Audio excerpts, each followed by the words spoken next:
نحمده ونصلي على رسوله الكريم اما بعد فاعوذ بالله من الشيطان الرجيم بسم الله الرحمن الرحيم اللهم صل على سيدنا ومولانا محمد النبي الأمي وعلى آله وصحبه وبارك وسلم تسليما كثيرا كثيرا يا رب صل وسلم دائما ابدا على حبيبك خير الخلق كلهم هو الحبيب الذي ترجى شفاعته لكل حول من الأحوال مقتحم۔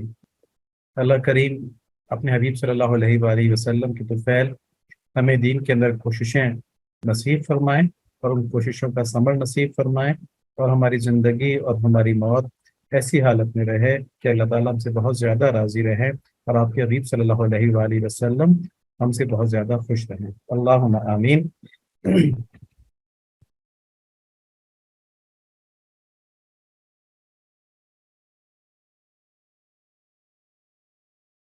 سب سے پہلے وہی بات کہ ہم کس لیے پیدا کیے گئے ہیں اور اس زندگی میں ہماری کوشش کیا ہونی چاہیے، زندگی ہماری کس طرف چلنی چاہیے۔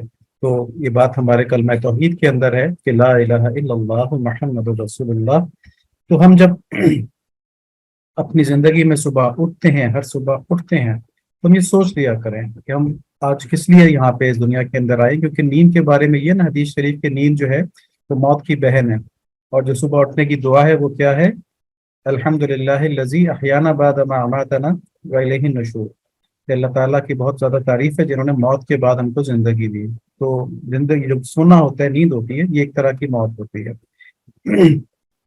اس کی تفصیل ہے کہ کس طرح روح جو ہے اس کو تعلق جسم کے ساتھ رہتے ہوئے بھی جا کے اوپر ہو جاتا ہے، لیکن اس تفصیل میں ہم نہیں جاتے، لیکن بہرحال ہر روز ہم ایک نئی زندگی جیتے ہیں۔ تو صبح اٹھ کے یہ بھی ہے مصنوع طریقوں میں کہ کلمہ پڑھا جائے لا الہ الا اللہ محمد رسول اللہ، تو اس کلمے کے ساتھ اس کی ذہن میں ترجمے کے ساتھ یاد دہانی بھی ہو جائے کہ میرا سارا دن آج کا جو ہے یہ اللہ تعالیٰ کی اطاعت میں گزرنا چاہیے، کیونکہ مجھے یہ زندگی دی ہی اسی لیے گئی ہے۔ الذی خلق الموت والحیات لیبلوکم ایکم احسن عملا، کہ اللہ تعالیٰ وہ ہیں جنہوں نے موت کو اور زندگی کو اس لیے پیدا کیا کہ دیکھیں کہ کون زیادہ اچھے عمل کرتا ہے۔ تو زندگی اگر نہ ہوتی تو عمل کا موقع ہی نہ ہوتا نا، جو ہمیں اللہ تعالیٰ نے زندگی دی ہے، جو اللہ تعالیٰ نے جو قدرتیں دی ہیں، جو وسائل دیے ہیں، جو ہمیں ماحول دیا ہے، مواقع دیے ہیں، یہ کس لیے دیے ہیں؟ تاکہ ہم نیک اعمال کریں، ٹھیک ہے جی، ورنہ ان کے بغیر، ان قدرتوں کے بغیر تو اعمال ہو ہی نہیں سکتے تھے نا، تو نیک اعمال کریں۔ اور موت کس لیے دی ہے؟ موت اس لیے دی ہے کہ اگر موت نہ ہوتی تو ہم اپنے نفس کے تقاضوں کے مطابق صرف برے اعمال ہی کرتے، کیونکہ ہمیں پتہ ہوتا کسی نے پوچھنا نہیں، بعد میں کچھ نہیں کرنا۔ تو اللہ تعالیٰ نے بتایا موت جو ہے یہ تمہارے لیے ایک ایسا انسینٹو ہے، ایک ایسا کیٹلسٹ ہے کہ تم سے نیک کام کرواتا ہے۔ تو تم برائی کی طرف تمہارا دل چاہے گا، تمہیں شیطان اور نفس ورغلائیں گے برائی کی طرف جانے کی، تو تمہیں موت یاد آ جائے گی کہ میں نے مرنے کے بعد اللہ تعالیٰ کو جواب دینا، ٹھیک ہے جی۔ تو یہ موت کا اور زندگی کا کانسیپٹ ہے، اس لیے ہم پیدا کیے گئے ہیں۔ آج ہم نے اس کو دہرایا ہے، اور آج ہم نے یہ بات سیکھی ہے کہ جب صبح اٹھ کے مسنون اعمال کر رہے ہوتے ہیں نیند کے بعد والے، آنکھوں کو مرنا، دعائیں پڑھنا، اس میں کلمہ طیبہ بھی پڑھنا ہوتا ہے، تو کلمہ طیبہ پڑھتے وقت ہم اس کا مطلب ذہن میں رکھیں کہ ہم نے آج کی زندگی کیسے گزارنی ہے، آج کی زندگی کا سوچیں کیسے گزارنی ہے، آگے مت سوچیں بے شک نا۔ تو آج کی پوری زندگی، آج کے سارے ایونٹس میں اللہ تعالیٰ کی مرضی کے مطابق گزاروں۔ ایک یہ چیز، یہ ارادہ ہو گیا، اور ایک شکر گزاری، الحمدللہ الذی احیانا بعد ما اماتنا، کہ اللہ تعالیٰ آپ کا شکر ہے کہ آپ نے مجھے ایک دن کی مہلت اور نصیب فرمائی ہے، اگلے دن کا تو پتہ نہیں نا ہم کو، تو یہ شکر اللہ تعالیٰ کا کہ مجھے آپ نے ایک دن کی مہلت اور نصیب فرمائی ہے۔ جو کل تک گناہ کیے تو اس پہ توبہ کر لیں، آئندہ کے لیے دعا کر لیں کہ یا اللہ اب میری زندگی پاکیزہ ہو جائے، میں اپنی پوری کوشش کروں گا یا کروں گی، آپ میری مدد فرمائیں، میں آپ سے مدد مانگتا ہوں، کیونکہ حدیث شریف کے اندر ایک دعا ہے جس میں آپ صلی اللہ علیہ وآلہ وسلم فرماتے ہیں کہ یا اللہ جو میرے اعضاء کے اوپر میری قدرت ہے وہ مکمل نہیں ہے، ٹھیک ہے، اس میں لا حول ولا قوت الا باللہ العلی العظیم ہم پڑھتے ہیں نا، تو اس میں آپ کا ارادے کو دخل ہے اس کے اندر، تو آپ میری مدد فرمائیں نیک اعمال کے لیے۔ تو اس کا مطلب یہ ہوا کہ کوئی بھی نیک عمل کرنا یا کسی برائی سے بچنا انسان کی اپنا کمال نہیں ہے، اس میں اللہ تعالیٰ کی مدد چاہیے ہوتی ہے، تو یہ مدد بھی ساتھ ہی مانگ لے۔ تو تین کام ہو گئے، ایک کلمہ توحید پڑھ کے اس کے معنی کے اوپر ذہن ڈالنا اور آئندہ کا ارادہ کرنا کہ میرا آج کا دن اللہ تعالیٰ کی اطاعت میں گزرے۔ اور جہاں کہیں غلطی ہو جائے وہ فوراً توبہ کر لے آگے۔ نمبر 2، اپنے دوبارہ زندہ ہونے پہ یعنی آج کے دن کی مہلت ملنے کے اوپر اللہ تعالیٰ کی شکر گزاری کرنا۔ اور نمبر 3، استغفار کر کے نیک اعمال کی اللہ تعالیٰ سے توفیق مانگنا، اپنی عاجزی دکھانا کہ میں خود نیک اعمال نہیں کر پاؤں گا یا کر پاؤں گی، میں برے اعمال سے اپنے آپ کو نہیں بچا پاؤں گا یا بچا پاؤں گی، میں کوشش ضرور کروں گا، آپ اس میں میری مدد فرمائیے گا، ٹھیک ہے جی۔ تو اب یہ زندگی جو ہے جس کو ہم نے کہا کہ صرف نیکی والی ہو اور اس کے اندر گناہ نہ ہو، یہ کیا ہے؟ یہ اسلامی زندگی ہے۔ اور اسلام کیا چیز ہے؟ یہ صرف اور صرف آپ صلی اللہ علیہ وآلہ وسلم سے سب سے زیادہ محبت کرنا مخلوقات کے اندر، ٹھیک ہے۔ اور آپ صلی اللہ علیہ وآلہ وسلم کی محبت کی جب ہم بات کرتے ہیں اس میں اللہ تعالیٰ کی محبت شامل ہوتی ہے، اور جب اللہ تعالیٰ کی محبت کی بات کرتے ہیں تو آپ صلی اللہ علیہ وآلہ وسلم کی محبت شامل ہوتی ہے، کیونکہ اللہ تعالیٰ کو ہم آپ صلی اللہ علیہ وآلہ وسلم کے واسطے ہی سے جانتے ہیں، انہی کی تعلیمات سے ہم اللہ تعالیٰ کو پہچانتے ہیں، اور آپ صلی اللہ علیہ وآلہ وسلم اللہ تعالیٰ کے رسول ہیں ہمارے پاس۔ معاف کیجیے گا۔ تو ایک تو یہ محبت، اور دوسرا یہ کہ ہر حال میں چاہے خوشی ہے، چاہے غم ہے، چاہے کوئی مشکل ہے، چاہے کوئی آسانی ہے، چاہے دل کسی چیز کا چاہ رہا ہے، چاہے دل کسی چیز کا نہیں چاہ رہا، ہم نے دیکھنا کہ آپ صلی اللہ علیہ وآلہ وسلم کی سنت کیا تھی۔ نکاح کا معاملہ ہے تو نکاح سنت طریقے سے کس طرح ہوتا ہے، کوئی خوشی منانی ہے تو خوشی منانے کی سنت طریقہ کیا ہے، بچے کی پیدائش ہوئی ہے تو عقیقے کا خیال رکھیں، ٹھیک ہے۔ یہ سارے چیزیں جو اسلامی رسم و رواج ہیں، جو اسلامی چیزیں ہیں، ان کو ہر موقع کے اوپر یاد رکھیں، اور وہ سب سنت کے مطابق ہونے چاہیے۔ سنت کے علاوہ جو رسمیں ہوتی ہیں وہ بدعات ہوتی ہیں، ان پہ نہیں چلنا۔ اب یہ دیکھیں ہم نے ایک بات یہاں پہ کی ہے کہ صرف آپ صلی اللہ علیہ وآلہ وسلم سے تعلق رکھنا جو ہے نا یہ کافی ہے، یہ پورا کا پورا دین ہے، ہم نے یہ بات کہی ہے۔ اس کی دلیل کیا ہے؟ دیکھیں دلیل اس کی یہ ہے کہ رسول اللہ ہیں آپ صلی اللہ علیہ وآلہ وسلم، اور رسول اللہ ہونے کا کیا مطلب ہے کہ آپ صلی اللہ علیہ وآلہ وسلم نے قرآن، اس کی تعلیم، حکمت کی تعلیم اور تزکیہ نفس، یہ چار چیزیں ہو گئیں، قرآن اور قرآن کے معنوں کی تعلیم اور حکمت کی تعلیم، یہ نبی صلی اللہ علیہ وآلہ وسلم نے ہم تک پہنچائی۔ اور یہ کہاں سے ہم کہہ رہے ہیں؟ سورہ آل عمران کی آیت نمبر 164 ہے، اللہ تعالیٰ فرماتے ہیں لَقَدْ مَنَّ اللَّهُ عَلَى الْمُؤْمِنِينَ إِذْ بَعَثَ فِيهِمْ رَسُولًا مِّنْ أَنفُسِهِمْ يَتْلُو عَلَيْهِمْ آيَاتِهِ وَيُزَكِّيهِمْ وَيُعَلِّمُهُمُ الْكِتَابَ وَالْحِكْمَةَ وَإِن كَانُوا مِن قَبْلُ لَفِي ضَلَالٍ مُّبِينٍ۔ کہ اللہ تعالیٰ کا در حقیقت یہ بہت بڑا احسان ہے مومنوں کے اوپر کہ ان کے درمیان انہی میں سے ایک رسول بھیجے جو ان کے سامنے قرآن شریف کی آیتیں تلاوت کرتے ہیں، قرآن کی وہ جو معنی ہیں، الفاظ ہیں، قرآن کے الفاظ کی تعلیم ہو گئی، تلاوت ہو گئی، ان کا تزکیہ کرتے ہیں، انہیں پاک صاف بناتے ہیں، نفس کو دنیا کی محبت سے پاک کرتے ہیں، اور قرآن کی آیتوں کی تعلیم دیتے ہیں اور حکمت کی تعلیم دیتے ہیں۔ تو کل دین یہی چیز ہے، ٹھیک ہے۔ تو اس میں تزکیہ ایک بہت اہم چیز ہے، باقی چیزیں ان کا تعلق علم سے ہے، اور تزکیہ کا تعلق اس علم کے اوپر عمل کرنے کی قدرت سے ہے، کیونکہ خالی علم کا ہونا عمل کے لیے کافی نہیں ہوتا، کیونکہ علم تو آدمی کو ہوتا ہے مگر وہ غصے پہ قابو نہیں کر پاتا، ٹھیک ہے جی۔ علم تو آدمی کو ہوتا ہے مگر وہ نماز کے لیے صبح نہیں اٹھ پاتا، ایسی مثالیں ہمارے سامنے ہیں نا۔ تو وہ سب نہ اٹھ پانے کی وجہ یا غصے پہ قابو نہ کر پانے کی وجہ کیا ہے کہ نفس بڑا بے قابو ہوتا ہے، اور نفس کے ہم غلام بنے ہوتے ہیں۔ تو نفس کا تزکیہ کر دیا جائے تو دین کے علم کے اوپر عمل ہو جائے گا۔ تو یہ چار چیزیں چاہیے، اس میں انشاءاللہ بات چیت کرتے رہیں گے، اور اس میں جو اس وقت سب سے اہم ترین بات ہے وہ یہ ہے کہ تزکیہ نفس کو ہم معمولی کام نہ سمجھیں، غیر ضروری کام نہ سمجھیں، آپشنل کام نہ سمجھیں، یہ کمپلسری کام ہے، کیونکہ آپ صلی اللہ علیہ وآلہ وسلم کے چار کاموں میں سے ایک ہے، ان میں سے کسی کو بھی کم کر دیں دین کم ہو جاتا ہے، دین مکمل نہیں رہتا۔ قرآن شریف کو نکال دیں دین ختم ہو گیا، قرآن شریف کے معنوں کی تعلیم کو نکال دیں دین ختم ہو گیا، ٹھیک ہے جی۔ کامن سینس کی بات ہے نا۔ نبی صلی اللہ علیہ وآلہ وسلم کی جو پر حکمت زندگی ہے، جس میں سنتیں آپ صلی اللہ علیہ وآلہ وسلم کی ہیں، تعلیمات ہیں، ان کو نکال دیں، طرز زندگی کو آپ صلی اللہ علیہ وآلہ وسلم کی، دین بلینک ہو گیا۔ ہمیں کہاں سے پتہ چلے گا کہ اس قرآن پر، اس کی تعلیم پر کس طرح عمل کرنا، ٹھیک ہے۔ تو یہ تین چیزیں دیکھی، دین بلینک ہوتا ہے۔ اسی طرح تزکیہ نفس نکال دے تو خالی علم رہ جائے گا، عمل کے لحاظ سے آدمی زیرو ہو جائے گا۔ تو روز حشر حساب کتاب علم کا ہے کہ عمل کا ہے؟ اللہ تعالیٰ پوچھیں گے تم نے فلاں کام کیا، فلاں کام کیا، تو اب اس کام کے لیے علم حاصل کر کے اس پر عمل کرنا، دونوں چیزیں چاہیے۔ علم حاصل کرنا بھی ضروری ہے اور عمل کرنا بھی ضروری، تو تزکیہ نفس کا تعلق عمل کرنے سے ہے۔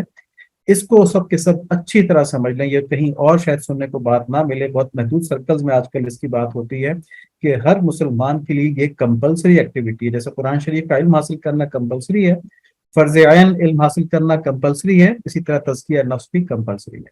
تو یہ ایک بات ہو گئی کہ آپ صلی اللہ علیہ وآلہ وسلم نے ہم کو یہ ساری چیزیں پہنچا دیں۔ اب نمبر 2 کہ آپ صلی اللہ علیہ وآلہ وسلم رسول اللہ ہیں، تو اس کا مطلب صرف یہ نہیں ہے کہ وہ ہمیں باتیں پہنچا دیں گے دین کی، انہوں نے اس کے اوپر عمل کر کے دکھایا، اور اللہ تعالیٰ نے ہم سے کہا کہ ان کی اتباع کرو۔ قل ان کنتم تحبون اللہ فاتبعونی یحببکم اللہ۔ اور اتباع اتنی بڑی چیز ہے آپ صلی اللہ علیہ وآلہ وسلم کی کہ اللہ تعالیٰ ہم سے خود محبت شروع فرما دیتے ہیں۔ تو اس آیت کے اندر اللہ تعالیٰ نے اپنی اطاعت کو نبی صلی اللہ علیہ وآلہ وسلم کی اطاعت سے الگ نہیں کیا۔ یہاں بات کریں اللہ تعالیٰ اپنی محبت کی، قل ان کنتم تحبون اللہ، ان سے کہہ دیجئے کہ اگر تم یہ کہتے ہو کہ تمہیں اللہ سے محبت ہے، تم یہ دعویٰ کرتے ہو تمہیں اللہ سے محبت ہے، تو یہ نہیں کہا کہ قرآن کی پیروی کرو، ٹھیک ہے، یہ نہیں کہا کہ میری آیات کی پیروی کرو، اس خاص آیت کے اندر الگ یہ جگہ کہا ہوا ہے، باقی جگہوں پہ کہا ہوا ہے، دعائیں بھی ہیں قرآن کی اطاعت کرنے کی، لیکن یہاں پہ ایک خاص بات بتائی کہ پھر آپ ان سے کہہ دیں فَاتَّبِعُونِي يُحْبِبْكُمُ اللَّهُ، کہ تم میری اتباع کرو، اللہ تعالیٰ تم سے محبت کریں گے۔ تو آپ صلی اللہ علیہ وآلہ وسلم کی کامل اتباع اللہ تعالیٰ کے احکامات کی کامل اتباع ہے، اور اس کے علاوہ کچھ نہیں، اس کے علاوہ جو کچھ بھی وہ بدعت ہے، جو آپ صلی اللہ علیہ وآلہ وسلم نہیں کیا یا نہیں بتایا وہ سب بدعت ہے۔ تو دین جو ہے وہ صرف آپ صلی اللہ علیہ وآلہ وسلم کی زندگی ہے، ٹھیک ہے۔ تو جتنا ہم یہ بات سمجھ لیں گے، جتنا آپ سے دیکھیں، ہم اللہ تعالیٰ کو نہیں دیکھ سکتے، ہم اللہ تعالیٰ کو نہیں سن سکتے، ہم اللہ تعالیٰ کے ہم ان کو اپنے خیال میں بھی نہیں لا سکتے، وہ اس سے بھی بڑے ہیں۔ تو اب ہم کس طرح سمجھیں کہ اللہ تعالیٰ ہم سے کیا چاہتے ہیں اور کس طرح چاہتے ہیں؟ تو وہ اللہ تعالیٰ نے ہمیں آپ صلی اللہ علیہ وآلہ وسلم کی صورت میں نمونہ بھیج کے بتا دیا کہ یہ تمہارے لیے بہترین نمونہ ہے، تو تم اس کو دیکھو، اس پہ عمل کرو۔ ٹھیک ہے جی، آج الحمدللہ یہ بات کلیئر ہو گئی کہ آپ صلی اللہ علیہ وآلہ وسلم کو تعلق ہو جائے تو پورا دین آ گیا۔ اب اتباع کے لیے، اطاعت کے لیے، تعلق کے لیے محبت ضروری ہے۔ ہم نے بات کی تھی کہ آپ صلی اللہ علیہ وآلہ وسلم کی محبت حاصل کرنے کے لیے 4 چیزوں کی خاص اہتمام کریں۔ ایک تو یہ کہ ہر نماز میں اس محبت کے لیے خصوصی دعا کریں کہ یا اللہ مجھے اپنے حبیب صلی اللہ علیہ وآلہ وسلم کی کامل محبت نصیب فرما دیں، ہر چیز سے زیادہ محبت نصیب فرما دیں۔ پھر اہل محبت کی صحبت ڈھونڈیں، نیک لوگوں کی صحبت ڈھونڈیں۔ آج اس میں مزید بات بھی کریں گے کہ ایک بزرگ فرما رہے تھے کہ دیکھیں صحبت اتنی بڑی چیز ہوتی ہے کہ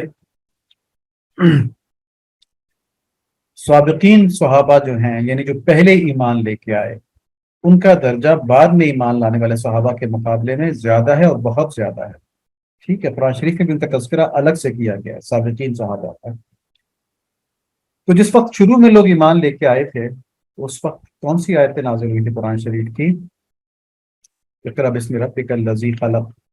تو ابھی قرآن شریف تو بہت بڑا ہے اور یہ سورت تو بہت چھوٹی سی ہے اس کے اندر، تو جو لوگ بالکل شروع میں ایمان لے کے ان کے درجات باقی لوگوں سے بہت زیادہ بلند ہیں، حالانکہ قرآن شریف ابھی کم نازل ہوا تھا۔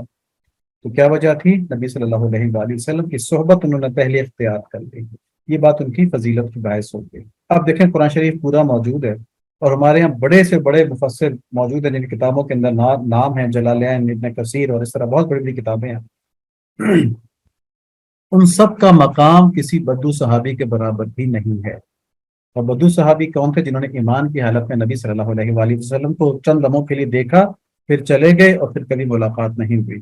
تو ان صحابی کا بھی جو مقام ہے ان سب سے زیادہ ہے۔ تو یہاں پہ کتاب اللہ کی اہمیت کم کرنے کی بات نہیں ہے، لیکن جہاں کتاب اللہ تعالیٰ کی کتاب ہے، وہ ہمیں نبی صلی اللہ علیہ وآلہ وسلم کے ذریعے ہی پہنچی ہے۔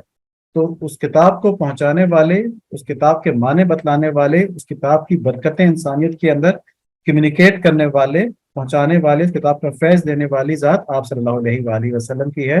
وہ بزرگ یہ کہہ رہے تھے، عالم یہ کہہ رہے تھے کہ اس سے اندازہ کریں کہ صحبت جو ہے وہ کتنی بڑی چیز ہے، کہ اس صحبت کا اس دنیا میں کوئی اور چیز موازنہ نہیں کر سکتی. تو جس کو آپ صلی اللہ علیہ وآلہ وسلم کی صحبت ملی وہ بڑے سے بڑے عالم سے کہیں زیادہ بڑھ گیا. تو اہل محبت کی صحبت ڈھونڈیں. اس سے مراد یہ ہے کہ جن لوگوں کو اللہ تعالیٰ سے محبت ہے، آپ صلی اللہ علیہ وآلہ وسلم سے محبت ہے، اور محبت کی علامت کیا ہے کہ زندگی وہ پاک باز ہو کے گزارتے ہیں، گناہوں سے بچتے ہیں اور اسلام کی بات کرتے ہیں، دین کی بات کرتے ہیں، دین پر ہی چلتے ہیں، اللہ تعالیٰ کی محبت کی بات کرتے ہیں اور اسی کو پھیلانے کی کوشش کرتے ہیں. ان کو دنیا داری کا تعلق اتنا نہیں ہوتا، دنیا کی لالچ نہیں ہوتی. تو ایسے لوگوں کی صحبت ہوتے ہیں. دوسرا، درود شریف کی کثرت کریں اور استغفار کی کثرت کریں. درود شریف کی کثرت اور استغفار کی کثرت دونوں بلاؤں کو بھی ٹالتی ہے. روحانی ترقی کا تو بہت بڑا سبب ہے نا یہ، لیکن یہ بلاؤں کو ٹالنے کے بہت بڑا سبب ہے. جیسا عامر جواد صاحب نے کہا، آج کل خاص طور پہ جو ملک کے حالات ہیں جس میں کہ لوگ ایک دوسرے کو گریبان پکڑے ہوئے ہیں، ایک دوسرے کو گالیاں دے رہے ہیں، برا بھلا کہہ رہے ہیں، کیونکہ وہ سیاسی اختلاف آیا ہوا ہے. ٹھیک ہے، ایک دوسرے کو مسلمان ہوتے ہوئے، مسلمان سمجھتے ہوئے انتہائی غلط باتیں کہہ رہے ہیں.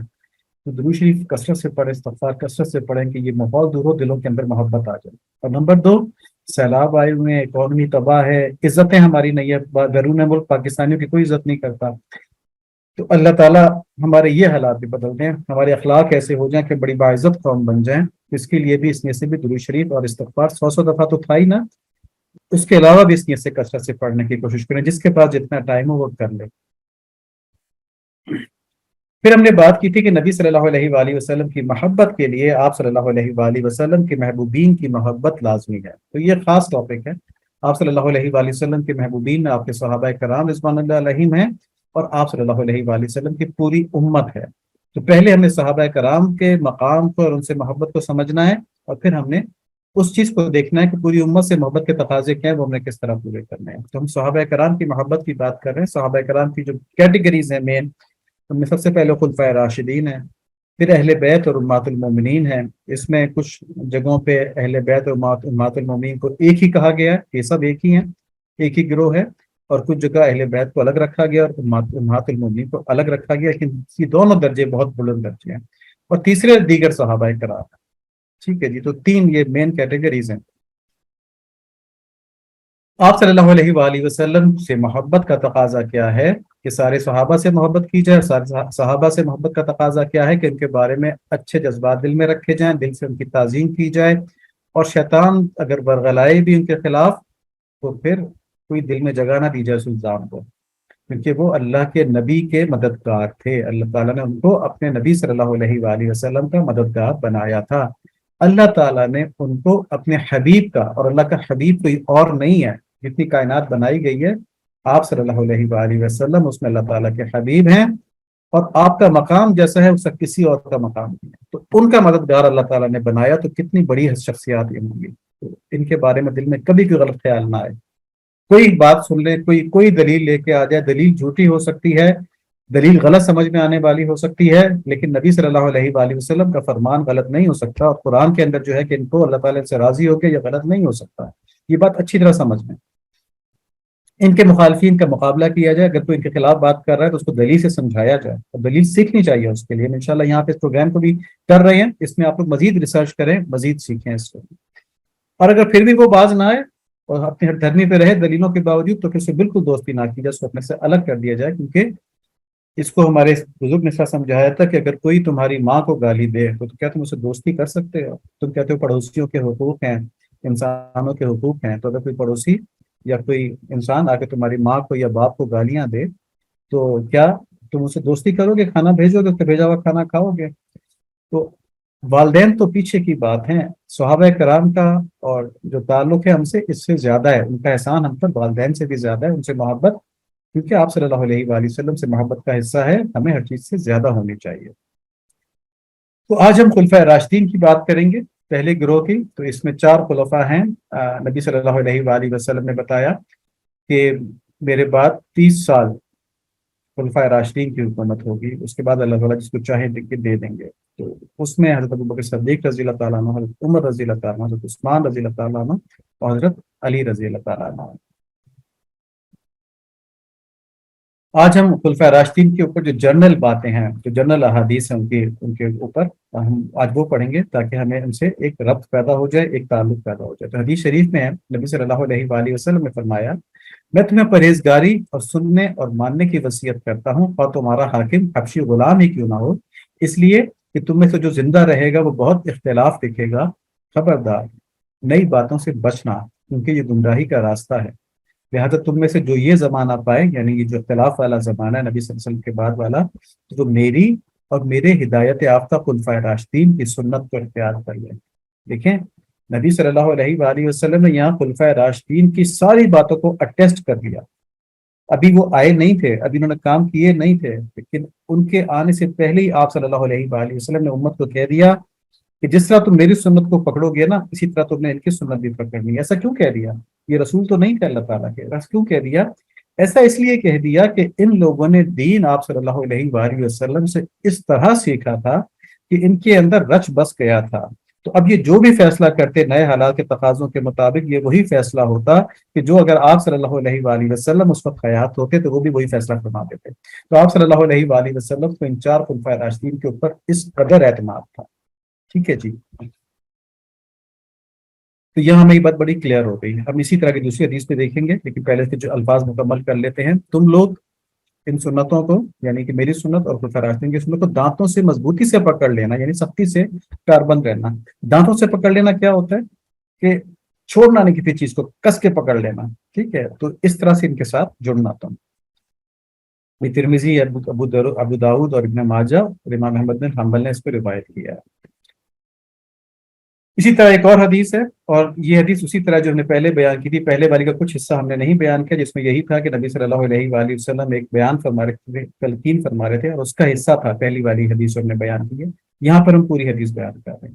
حضرت ارباز بن ساریہ رضی اللہ تعالیٰ عنہ فرماتے ہیں کہ رسول اللہ صلی اللہ علیہ وآلہ وسلم نے ہمیں ایسی نصیحت فرمائی جس سے لوگوں کی آنکھیں بہنے لگیں اور دل دہل گئے۔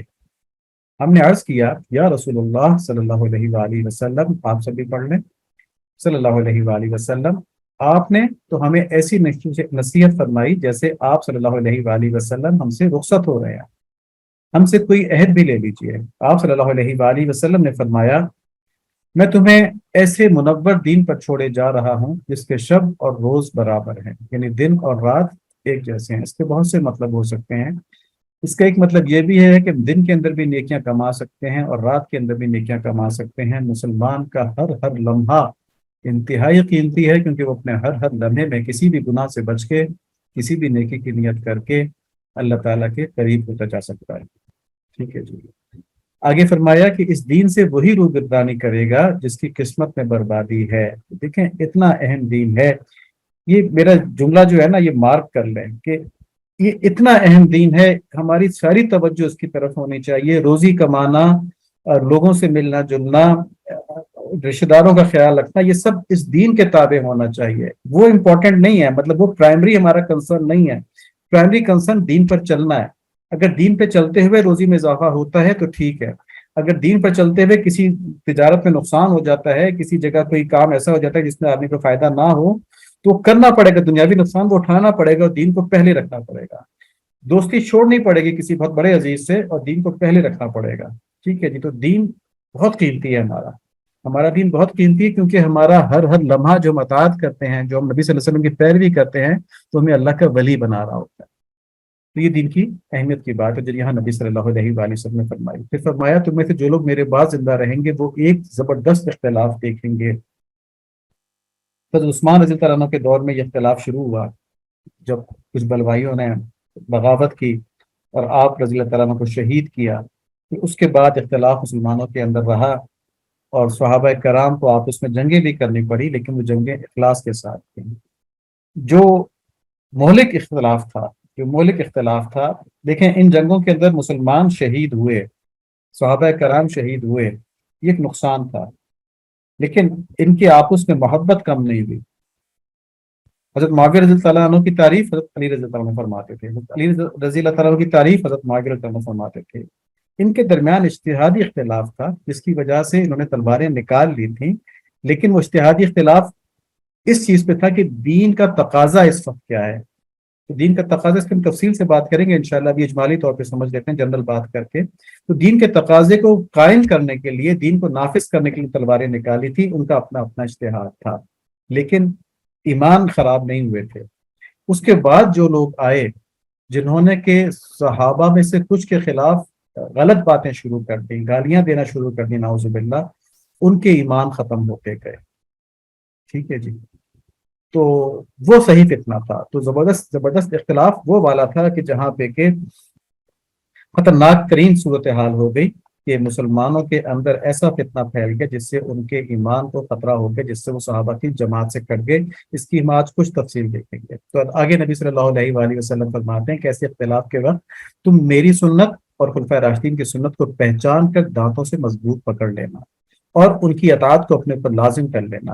اور یہاں پہ تو بات کی ہے کہ اور اطاعت کو اپنے اوپر لازم کر لینا اگرچہ تمہارا امیر ایک حبشی غلام ہی کیوں نہ ہو، کیونکہ مومن کی مثال اونٹ کی طرح ہے کہ جس کے ہاتھ میں اس کی نکیل ہو اس کا مطیع و فرما بردار ہو جاتا ہے۔ یہ بہت اہم جملے ہیں نبی صلی اللہ علیہ وآلہ وسلم کی، تو ہر لفظ بہت اہم ہوتا ہے، یہ ہم سمجھنے کی کوشش کرتے ہیں کہ دیکھیں ابھی ہم آگے جو بات کریں گے وہ ہم یہ بات کریں گے کہ کچھ لوگوں نے حضرت جو ہمارے تین خلفاء ہیں پہلے، ابو بکر صدیق رضی اللہ تعالیٰ عنہ، عمر رضی اللہ تعالیٰ عنہ، عثمان رضی اللہ تعالیٰ عنہ، ان کی شان میں بڑی سخت گستاخیاں کی ہیں۔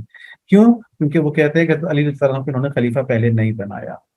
ٹھیک ہے، اب یہاں پہ حدیث مبارک یہ ہے کہ تم اگر تمہارے اوپر امیر ایک حبشی غلام بنا دیا جائے تم نے اس کی بھی اطاعت کرنی ہے، تو حبشی غلام کی اطاعت بھی کرنی۔ یہاں تو صدیق اکبر تھے، یہاں تو عمر تھے جن کے بات وہی کے ذریعے ثابت ہو جایا کرتی تھی، اور نبی صلی اللہ علیہ وآلہ وسلم نے فرمایا تھا میرے بعد اگر کوئی نبی ہوتا تو عمر ہوتا۔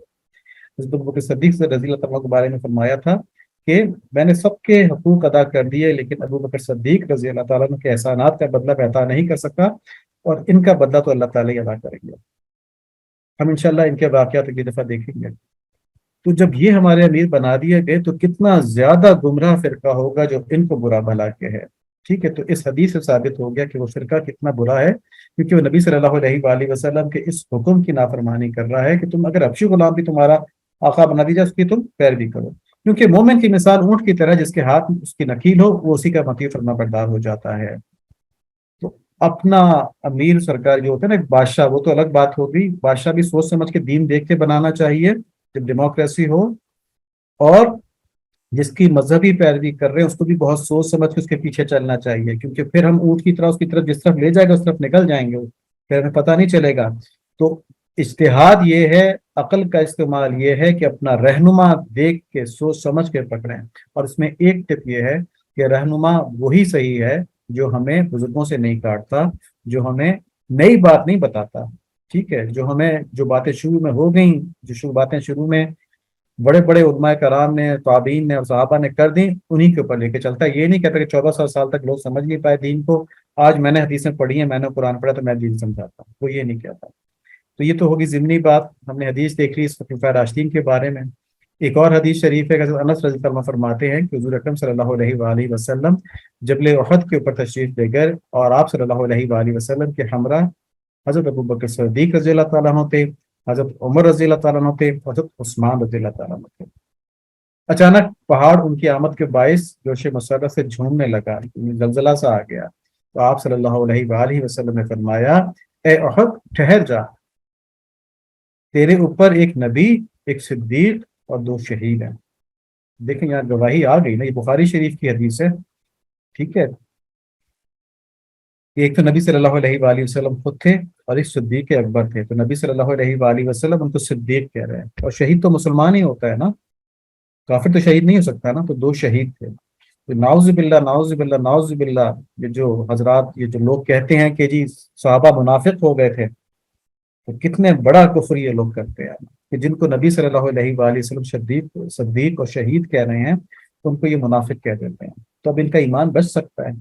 ان کا تعلق نبی صلی اللہ علیہ وآلہ وسلم سے ہے۔ اختلافی باتیں کرنی نہیں چاہیے، لیکن آج کل ان لوگوں کے پروپیگنڈا کی وجہ سے ہمارے بچے جو ہیں ان کے دین خراب ہو رہے ہیں یا ہونے کا خطرہ ہے۔ تو اپنے بچوں کو ہم یہ باتیں بڑی اچھی طرح بتانا چاہتے ہیں کہ حق کیا ہے اور باطل کیا ہے۔ دین کس طرف ہے اور لوگ کس طرح گمراہ ہوتے ہیں۔ تو یہاں اس حدیث کو اچھی طرح سمجھ لیں، دیکھ لیں اور نوٹ کر لیں کہ جن 3 صحابہ کے بارے میں وہ باطل فرقہ شیعہ کہلاتا ہے، وہ ان کو منافق کہتا ہے، ان 3 صحابہ کو نبی صلی اللہ علیہ وآلہ وسلم صدیق اور شہید کہہ رہے ہیں۔ ٹھیک ہے جی۔ اور اب یہ دیکھیں حضرت علی رضی اللہ عنہ کا قول، یہ بہت اہم حدیث ہے، اس کو بھی غور سے سن لیں۔ حضرت عمر بن خطاب رضی اللہ عنہ کے وفات کے بعد حضرت عبداللہ بن عباس رضی اللہ عنہ فرماتے ہیں، یعنی یہ کون ہیں؟ حضرت عباس رضی اللہ عنہ کے بیٹے ہیں، یعنی نبی صلی اللہ علیہ وسلم کے خاندان میں چچا تھے حضرت عباس رضی اللہ عنہ، ان کے بیٹے ہیں، حضرت علی رضی اللہ عنہ کے کزن تھے۔ وہ فرماتے ہیں کہ میں کھڑا ہوا تھا اور حضرت عمر رضی اللہ تعالیٰ عنہ جو تھے وہ ان کی میت رکھی ہوئی تھی چارپائی کے اوپر، کہ اچانک ایک شخص میرے پیچھے سے آئے اور اپنی کوہنی میرے کندھے پر رکھ کر حضرت عمر بن خطاب رضی اللہ عنہ کی میت کو مخاطب کر کے کہنے لگے، اللہ تعالیٰ آپ پر رحم فرمائے۔ میں امید کرتا تھا کہ اللہ تعالیٰ آپ کو اپنے دونوں ساتھیوں کے ساتھ رکھیں گے، کیونکہ میں اکثر سنتا تھا کہ حضور صلی اللہ علیہ وآلہ وسلم ارشاد فرماتے تھے، میں ابو بکر اور عمر تھے اور میں نے ابو بکر اور عمر نے فلاں کام کیا، میں ابو بکر اور عمر اس جگہ گئے، یعنی ساتھ ساتھ رہتے تھے، ہر کام ساتھ ہوتا تھا، ہر مشورہ ساتھ ہوتا تھا۔ آپ صلی اللہ علیہ وآلہ وسلم کے یہ 2 وزیر تھے۔ تو مجھے امید واسق ہے کہ اللہ تعالیٰ آپ کو اپنے دونوں ساتھیوں کے ساتھ رکھے گا۔ حضرت عبداللہ بن عباس فرماتے ہیں کہ میں نے مڑ کے دیکھا کہ کون ہے، میں اس کی طرف متوجہ ہوا تو کیا دیکھتا ہوں کہ وہ حضرت علی ابن ابی طالب رضی اللہ تعالیٰ عنہ ہیں۔ تو حضرت علی رضی اللہ تعالیٰ عنہ کا ان دونوں اصحاب کے بارے میں یہ گمان تھا کہ ان کو نبی صلی اللہ علیہ وآلہ وسلم کا ساتھی دنیا میں بھی اور آخرت میں بھی بتا رہے تھے، اور کوئی معمولی شخصیت تو نہیں تھا علی صلی اللہ عنہ، کوئی غلط بات تو نہیں کر سکتے تھے۔ ٹھیک ہے، ولایت انہی کے اوپر شروع ہوئی۔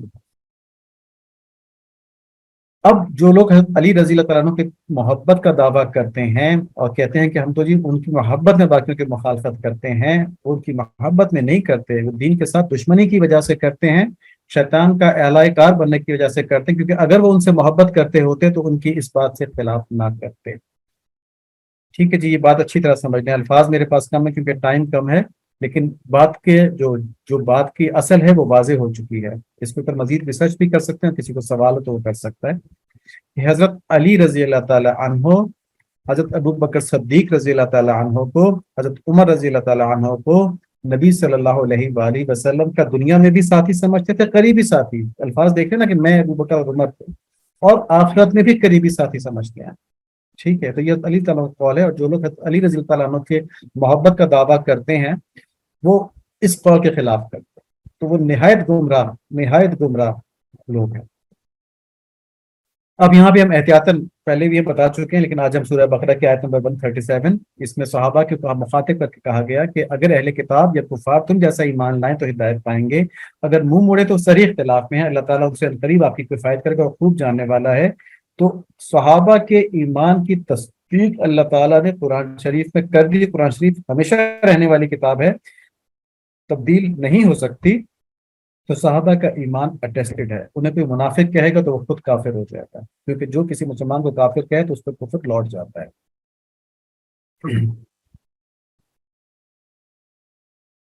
یہاں پہ یہ بات ذہن میں رکھے کہ کسی فرد کو ہم یہاں کافر نہیں کہہ رہے، جو اس عقیدے کو رکھے گا ہم اس کی بات کر رہے ہیں۔ کسی گروہ کو بھی کافر نہیں کہہ رہے، کیونکہ ہو سکتا ہے اس گروہ میں کچھ لوگوں کا یہ عقیدہ نہ ہو اور کچھ لوگوں کا یہ عقیدہ ہو، جس کا یہ عقیدہ ہوگا کیونکہ وہ صحابہ کو منافق کہے گا تو پھر اس کا اپنا ایمان اس وجہ سے چلا جائے گا، کیونکہ مسلمان کو کافر کہنے والے کو سب کچھ لوٹ جاتا ہے۔ روایت کے سورہ توبہ کے اندر ہے، اور جو مہاجرین اور انصار سابق اور مقدم ہیں اور جتنے لوگ اخلاص کے ساتھ ان کے پیرو ہیں، اللہ ان سب سے راضی ہوا اور وہ سب اس سے راضی ہوئے، اور اللہ نے ان کے لیے ایسے باغ مہیا کر رکھے ہیں جن کے نیچے نہریں جاری ہوں گی، جن میں وہ ہمیشہ رہیں گے، یہ بڑی کامیابی ہے۔ تو اس آیت کے اندر ہے کہ صحابہ کرام ان سے اللہ تعالیٰ راضی ہو گئے اور وہ سب اللہ تعالیٰ سے راضی ہو گئے، اور جن صحابہ کی مخالفت کر رہے ہیں مخالف گروہ والے، یہ وہ لوگ ہیں جو قرآن شریف کے بالکل شروع کے نزول میں ہی مسلمان ہو گئے تھے۔ مکہ مکرمہ کے اندر عشرہ مبشرہ میں ہیں، ان کے جنتی ہونے کی جو بشارت ہے نبی صلی اللہ علیہ وآلہ وسلم دی ہے، وہ خلفائے راشدین ہیں، ان کی سنت کی پیروی کا حکم نبی صلی اللہ علیہ وآلہ وسلم نے دیا ہے۔ اور اب جو ان کے ایمان کے اوپر سوال اٹھا دے اور تو وہ اس قرآن شریف کی آیت کا بھی انکار کر رہا ہے اور وہ نبی صلی اللہ علیہ وآلہ وسلم کی باتوں کا بھی انکار کر رہا ہے۔ اللہ تعالیٰ اس فتنے سے ہم سب کو محفوظ رکھیں، اور جو مسلمان اس فتنے کے اندر پھنسے ہوئے ہیں ان کو اس سے نکال لے، اللہم آمین۔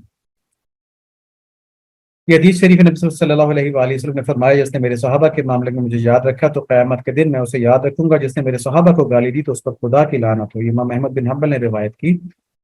اب اس دور میں جو گمراہ فرقہ ہے، جو شیعہ کہلاتے ہیں، وہ پہلے تین خلفائے راشدین کو نعوذ باللہ گمراہ اور منافق کہتے ہیں، کیونکہ علی رضی اللہ تعالیٰ عنہ کو انہوں نے پہلا خلیفہ نہیں بنایا تھا۔ تو یہ فرقہ حضرت علی کرم اللہ وجہ کی محبت کا دعویٰ کرتا ہے، لیکن دیگر صحابہ اکرام رضوان اللہ علیہم کے معاملے میں ان کی تعلیمات، یعنی حضرت علی رضی اللہ تعالیٰ عنہ کی تعلیمات اور ان کے عملی رویے کو بھی نظر انداز کر دیتا ہے اور گستاخی کرتا ہے۔ تو ہم یہ کہتے ہیں کہ حضرت علی کرم اللہ وجہ کی محبت کا وہ صرف دعویٰ کرتے ہیں، اصل میں ان کو محبت نہیں ہے، وہ صرف فتنہ پھیلانا چاہتے ہیں۔ اور فتنہ کیا ہوتا ہے کہ یہ مسلمانوں کا دین خراب کرتے ہیں، مسلمانوں کی قوت کم کرتے ہیں۔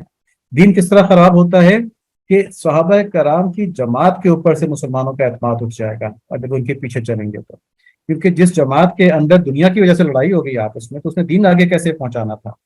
تو دنیا کے نعوذ باللہ، اللہ تعالیٰ ہمیں معاف فرمائے، کفر ہم زبان سے نہیں کہہ رہے، خیر ان کی بات نقل کر رہے ہیں، نقل کفر نباشت، کہ اگر صحابہ کرام نعوذ باللہ یہ تصور کیا جائے کہ دنیا کی حکومت کے لیے آپس میں لڑ پڑے تھے، تو پھر وہ دین کیسے پہنچاتے اگر دنیا کے اتنے لالچی ہوتے؟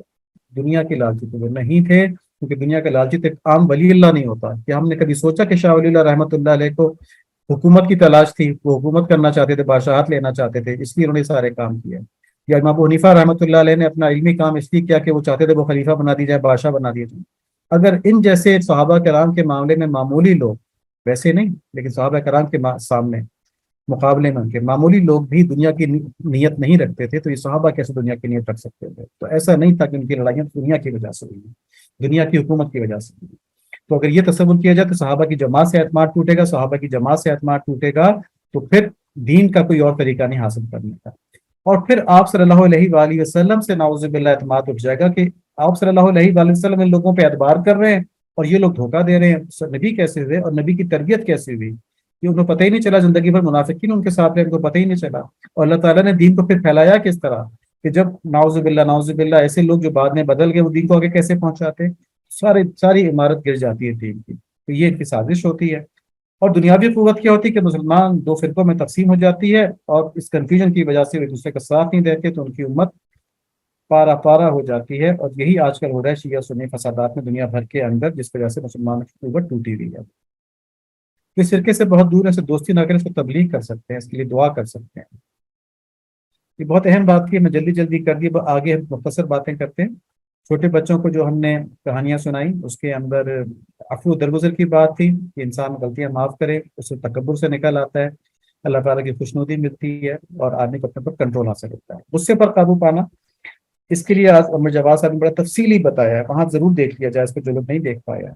اور یہاں پہ ہم صرف ایک بات ایڈ کریں گے کہ غصے پہ قابو پانے کا ایک آسان طریقہ یہ کہ غصہ صرف اس لیے چھوڑ دیں نیت کر کے کہ مجھے بڑا شدید غصہ آیا ہے، جو میرے سامنے بندہ کھڑا ہے اس نے مجھ پہ بہت زیادہ زیادتی کی ہے، لیکن اے اللہ میں اس کو معاف کرتا ہوں، میں غصہ لے کے نہیں آتا کیونکہ اس سے آپ خوش ہو جاتے ہیں، تو آپ کی خوشی کی خاطر میں نے غصہ چھوڑ دیا۔ حضرت زکریا صاحب رحمۃ اللہ علیہ اپنے لائبریرین کے اوپر سخت ناراض ہوئے تھے، بڑا برا بھلا کہہ رہے تھے، کیونکہ چچا وہاں پہ بیٹھے ہوئے تھے۔ کہتے ہیں بھائی اتنی سخت باتیں کیوں کہہ رہے ہو اس کو؟ انہوں نے کہا جی اس نے مجھے ستایا بہت ہے، میں سے کہاں تک بھگتوں، یہ ان کی اپنی آبیتی میں لکھے ہوئے الفاظ ہیں کہ اس نے مجھے بہت ستایا، میں سے کہاں تک بھگتوں۔ کیونکہ چچا نے فرمایا کہ بس اتنا بھگت لو جتنا اپنا وہاں بھگتوانا ہے، یعنی اللہ تعالیٰ کا جتنا اپنا بھگتوانا ہے نا، اتنا یہاں اس کو بھگت لو۔ تو کہتے ہیں بس میرا غصہ ٹھنڈا ہو گیا، ختم ہو گیا، وہاں تو ہم اللہ تعالیٰ کے بہت زیادہ محتاج ہیں۔ تو یہ سوچ کے فوراً غصے کو پی جائیں، تو یہ ایک بڑی نیت ہے غصہ قابو پانے کے لیے۔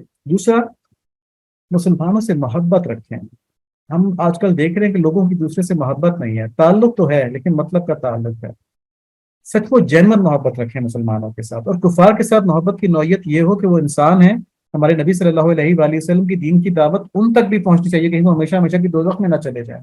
تو تمام کفار کی ہدایت کی دعا کیا کریں، ان ساتھ ہمدردی رکھیں، اور مسلمانوں کے ساتھ تو جینون محبت رکھیں، چاہے وہ آپ کے محلے میں ہیں، چاہے وہ آپ کے گھر میں ہیں، چاہے وہ آپ کے خاندان میں ہیں، چاہے وہ کہیں بھی نہیں ہے، بہت دور ہیں، شہر میں ہیں۔ اس وقت سیلاب کے اندر مسلمان تباہی میں پھنسے ہوئے ہیں، تو ان کے لیے دل سے دعا کریں یا اللہ ان پر آسانیاں فرمائے، ان کے غم کا ان کے درد کا، ان کی مشکلات کا تصور کر کے کہ مچھر ان پہ حملہ کر رہے ہیں، وہ اپنا دفاع نہیں کر سکتے، بھوکے ہیں، پیاسے ہیں، اور اس میں ان کی شہادتیں ہو رہی ہیں، تو ان کے اللہ تعالیٰ ان کے اوپر سے مشکل کو ہٹائیں۔ باپ کے سامنے بچے مر رہے ہیں، بچوں کے سامنے باپ مر رہے ہیں، ٹھیک ہے؟ تو ان چیزوں کا تصور کریں تاکہ زیادہ ہمدردی پیدا ہو، زیادہ محبت پیدا ہو۔ اللہ تعالیٰ ہمیں نصیب فرما دیں، آمین۔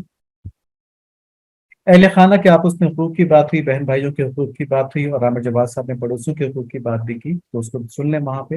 سلیمان علیہ السلام کے واقعات آج ہم نے سنے، اور اس کے اوپر عامر جواد صاحب نے ہم سبق بھی بتائے۔ اس میں ایک تو یہ تھا کہ اللہ تعالیٰ کی بادشاہت اور قدرت کو ہم نظر میں رکھیں، اور جان رکھیں کہ اگر ہم اللہ تعالیٰ کی اطاعت کریں گے تو ہماری دنیا اور آخرت دونوں سنور جائیں گی، کیونکہ اللہ تعالیٰ ہی سنوارنے پاتے ہیں۔ ایک اور اہم بات یہ ہے کہ دیکھیں، اللہ تعالیٰ رب العالمین ہے، ہم سوچ نہیں پاتے، ہم تو اپنی دعائیں کرتے ہیں، اس میں بھی نعوذ باللہ یہ گمان ہوتا ہے اللہ تعالیٰ ہماری بات کہاں سنیں گے، ہم تو گناہ گار آدمی ہیں، ہماری دعا کیسے سنیں گے، بس ویسے ہی کر لیتے ہیں ہم مسلسل سی دعا نا، کسی اور کی تلاش میں بھی رہتے ہیں، کوئی اور ہمارے لیے دعا کر دے، وہم سا رہتا ہے اللہ تعالیٰ نہیں سنیں گے۔ تو یہ نہیں، دیکھیں یہاں پہ اس واقعے میں بہت بڑی نصیحت ہے، وہ یہ کہ ایک چیونٹی نے اللہ تعالیٰ سے دعا کی، چیونٹی نے کہ یا اللہ ہم بھی آپ کی مخلوق ہیں، اور اس چیونٹی کی دعا کی وجہ سے اللہ تعالیٰ نے انسانوں کے اوپر اور پوری دنیا کے اوپر بارشیں کھول دیں، ٹھیک ہے؟ تو نہیں، دعا چاہے چونٹی کی ہو، چاہے گناہ گار کی ہو، چاہے کسی کی بھی ہو، چاہے ایک جنگل میں سور کی دعا ہو، باقی گندا جانور ہے نا، ٹھیک ہے، حرام جانور ہے، دعا اللہ تعالیٰ رد نہیں کرتا ہے۔ اس لیے آپ دعا کے اوپر ریسرچ کریں، اور دعا کے بارے میں، اس کی حفاظت کے بارے میں آج عامر صاحب وہ کلام بھی شیئر کریں گے، اور آپ بھی ایک نوٹ لکھ کے نا شیئر کریں کہ دعا کتنی بڑی چیز ہے۔ دعا مومن کا ہتھیار ہے، آپ کو ہر گناہ سے بچا سکتی ہے، ہر نیکی کی طرف لے کے آ سکتی ہے۔ دعائیں کیا کریں گے، یا اللہ مجھے گناہوں سے بچا لیں، مجھے پاکیزہ زندگی نصیب فرمائیں، مجھے خوب زیادہ نیکیاں نصیب فرمائیں، تاکہ میں جنت الفردوس میں آپ صلی اللہ علیہ وآلہ وسلم کی زیارت کر سکوں، ان کی جو رفاقت ہے وہ اٹھا سکوں۔ اللہ تعالیٰ میں نصیب فرما دیں، اللہم آمین۔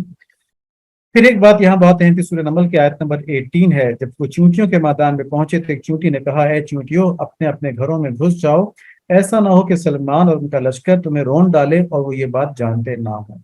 اس میں مولانا عبدالرحمٰن اشرفی صاحب قرآن شریف کا ترجمہ تفسیر پڑھایا کرتے تھے رمضان میں، انہوں نے ایک بات بتائی، ان کا دیکھیں اس قرآن کی آیت کے اندر یہ بات پتہ چل رہی ہے کہ چونٹیوں کو بھی یہ بات معلوم تھی کہ سلیمان علیہ السلام کے لشکری ان کے صحابہ ہی ہو گئے نا، تو وہ اگر جانتے ہوں گے کہ تمہیں تکلیف پہنچی، پھر تمہیں تکلیف نہیں پہنچائیں گے، لیکن اگر ان کو علم ہی نہ ہوگا، نظر ہی تم نہیں آ رہی، پھر تمہارے پاس سے گزر جائیں گے، تو تم بلوں میں گھس جاؤ تاکہ وہ تم کو نقصان انجانے میں نہ پہنچا دیں۔ تو انہوں نے یہاں سے نقطہ اٹھایا کہ اگر سلیمان علیہ السلام کے صحابہ ایک چونٹی کے اوپر بھی ظلم نہیں کر سکتے جانتے بوجھتے، تو یہ جو لوگ کہتے ہیں کہ خلفائے راشدین نے اہل بیت کا حق مارا تھا، ان کے اوپر ظلم کیا تھا، تو یہ نبی صلی اللہ علیہ وآلہ وسلم کے صحابہ کے اوپر الزام لگا رہے ہیں کہ نعوذ باللہ ان کی حیثیت سلیمان علیہ السلام کے لشکریوں سے بھی کم تھی، تو نبی صلی اللہ علیہ وآلہ وسلم کا مقام تو بہت اونچا ہے، تو ان کے صحابہ کی حیثیت کیسے کم ہو سکتی ہے؟ تو یہ ایک بہت بڑی دلیل ہمیں یہاں سے بھی مل جاتی ہے، وہ قرآن شریف کے اندر صحابہ کے لیے تو براہ راست دلائل بھی موجود ہیں۔ اور ایک بات اور کہ جب کوئی آدمی نیک دل ہوتا ہے نا، جس کے نفس کا تزکیہ ہو چکا ہو، تو وہ اپنی نعمتوں کے اوپر اتراتا نہیں ہے کہ مجھے تو اللہ تعالیٰ نے بڑا حسن دیا ہے، مجھے تو اللہ تعالیٰ نے بڑی آواز دی ہے، مجھے تو اللہ تعالیٰ نے بولنے چالنے کا سلیقہ دیا ہے، مجھے تو اللہ تعالیٰ نے بہت علم دیا ہے، مجھے تو اللہ تعالیٰ نے بہت پیسہ دیا ہے، بہت عزت دی ہے، نہیں، اس کے تکبر اور انانیت کے بجائے اس کے اندر شکر گزاری آتی ہے۔ دیکھیں پیغمبر تھے حضرت سلیمان علیہ السلام، کتنی بڑی سلطنت تھی کہ ہواؤں کے اوپر ان کا کنٹرول تھا، جنات ان کے انڈر تھے، شکر کس چیز پہ ادا کر رہے ہیں کہ چونٹے کی بات اللہ تعالیٰ نے مجھے سنا دی، تو فوراً نعمت کی طرف دھیان گیا کہ دیکھو اللہ تعالیٰ نے اس پہ کتنا فضل فرمایا ہوا ہے۔ تو چھوٹی چھوٹی نعمتوں کے اوپر بھی بڑی بڑی نعمتوں میں رہتے ہوئے آدمی کو شکر گزاری کرنی چاہیے۔ اللہ تعالیٰ میں نصیب فرما دیں، اللہم آمین۔ ایک چھوٹی سی بات ہمیں صحبت کے سلسلے میں کرنی تھی کہ حضرت سعدی رحمۃ اللہ علیہ فرماتے ہیں سب سے بڑے فائدے اور انعامات میں سے نیک لوگوں سے دوستی کرنا ہے۔ یہ ہمارا ٹاپک ہے کہ اللہ تعالیٰ کی طرف توجہ کرنے کے ذرائع، جس میں ہم ارکان اسلام عبادات کی بات کرتے ہیں، دعا، ذکر، تسبیحات، سنت طریقے، درود شریف، استغفار، پھر آج ہم نے صحابہ کی بات کی اور صحبت کی اہمیت کی بات کی، تو ہم یہ سعدی رحمۃ اللہ علیہ کا قول بتا رہے ہیں کہ فرماتے ہیں کہ نیک لوگوں سے دوستی کرنا، ان کی دعاؤں کا حاصل کرنا، یہ زندگی میں بھی اور موت میں بھی بہت فائدے اور انعام والی چیز ہے۔ تو ہمیں نیک لوگوں سے دوستی کرنی چاہیے، اور ان کی دعائیں کس طرح حاصل ہو سکتی ہیں؟ ان کو درخواست کر کے بھی حاصل ہو سکتی ہیں، اور ان کے ساتھ اچھا سلوک کر کے بھی ان کے دلوں میں جگہ بنا کے ان کی دعائیں حاصل ہو سکتی ہیں۔ اللہ تعالیٰ ہمیں نصیب فرما دیں۔ غصے کنٹرول کرنے کے اوپر یہ آیت ہم دوبارہ ریپیٹ کر رہے ہیں کہ نیکی اور بدی برابر نہیں ہوتی، تم برائی کو بھلائی سے دور کرو، نتیجہ یہ ہوگا کہ پھر وہی چیز، وہی شخص جس سے تمہارے درمیان دشمنی ہوگی، وہ ایسا ہو جائے گا جیسے تمہارا دلی دوست۔ یہ جلدی جلدی کرنے کی وجہ سے زبان جو ہے الفاظ کھا لیتے ہیں، کیونکہ ہوتا ہے کہ ٹائم زیادہ ہو گیا ہے۔ اللہ تعالیٰ میں نصیب فرمائے ان سب چیزوں کو سمجھنا، ان کو کہنا، ان کا سننا۔ سبحانك اللهم وبحمدك اشهد ان لا اله الا انت استغفرك واتوب اليك۔ اللهم صل على محمد النبي الامي وعلى اله وصحبه وبارك وسلم تسلیما كثيرا كثيرا۔ یا اللہ کی رحمت سے، اپنے فضل سے یہ ساری باتیں جو آپ نے ہم کو آج عطا فرمائی ہیں، ان کے اوپر عمل نصیب فرما دیں، ان پہ ہمارے دلوں کو راضی فرما دیں، ان پہ ہمارے دل کے حصہ بنا دیں۔ اللهم آمین بحرمت النبی الکریم علیہ وعلى آلہ الصلاۃ والتسلیم۔ السلام علیکم ورحمۃ اللہ وبرکاتہ۔